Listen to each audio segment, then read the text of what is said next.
অনেক লম্বা সময়। এই সময় আমাদেরকে পাড়ি দিতে হবে, আমাদেরকে নদী বাঁচাতে হবে, দেশ বাঁচাতে হবে। আমরা এই বাংলাদেশকে নতুন ভাবে গড়বো, সে ওয়াদা করেছি, সেই শপথ নিয়েছি, এবং সম্পৃক্ততার কাজ আমাদের তারেক রহমানের নেতৃত্বে আজকে নতুন ভাবে শুরু হয়েছে। ফ্যামিলি কার্ড নিয়ে উপহাস করেন, কৃষি কার্ড নিয়ে উপহাস করেন। সুতরাং এগুলো চিন্তা করতে হবে।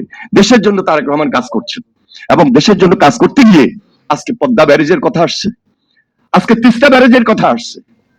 এটা তখন করেছিলাম যে একজন প্রেসিডেন্ট সে জনগণের সঙ্গে সম্পৃক্ত হচ্ছে একটা কর্মসূচি দিয়ে।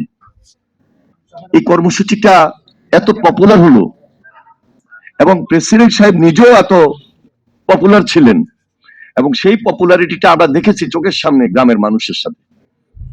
তিনি যদি এই কর্মসূচি না নিতেন, গ্রামের মানুষের সঙ্গে তার এই সম্পৃক্ততা বৃদ্ধি পেত না, এবং রাজনৈতিক ভাবে তার একটা শুধু কৌশলই ছিল না, দেশের জন্য তিনি দূরদর্শী চিন্তা করেছেন। বাংলাদেশটাকে তিনি স্বনির্ভর করবেন, এবং সেটা ছিল তার একটা আন্দোলন, এটা ছিল তার একটা বিপ্লব। তিনি গ্রামীণ অর্থনীতিকে যেভাবে চাঙ্গা করার চেষ্টা করেছেন, আরেকদিকে কৃষি ক্ষেত্রে একটা বিপ্লব ঘটানোর চেষ্টা করেছিলেন। এটাই ছিল মূল লক্ষ্য খাল খনন কর্মসূচির। এবং উপকারিতা খাল খনন কর্মসূচির কারণে শুধু একটা, দুইটা, তিনটা, চারটা বলেই কিন্তু শেষ করা যাবে না।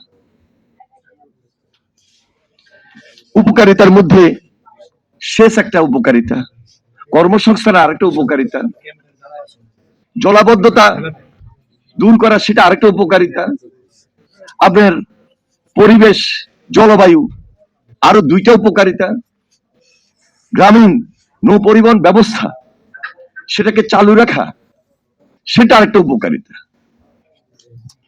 খালের মধ্যে মাছ থাকবে, মাছের চাষ হবে, বাজার স্থিতিশীল হবে।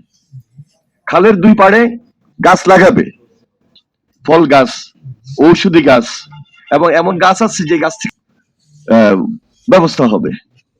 তাহলে ফল মূল, এই যে বাজারটাকে স্থিতিশীল রাখা, এখানে অনেক কিছু জড়িত। স্বনির্ভর বাংলাদেশ প্রেসিডেন্ট জিয়ার সময় এমনি আলোর মুখ দেখে নাই, তার এই সমস্ত দূরদর্শী চিন্তা থেকেই কিন্তু গ্রামীণ মানুষগুলাকে সম্পৃক্ত করা, এই যে জনসম্পৃক্ততা, সেখান থেকেই কিন্তু আরো বেশি শুরু হয়েছে।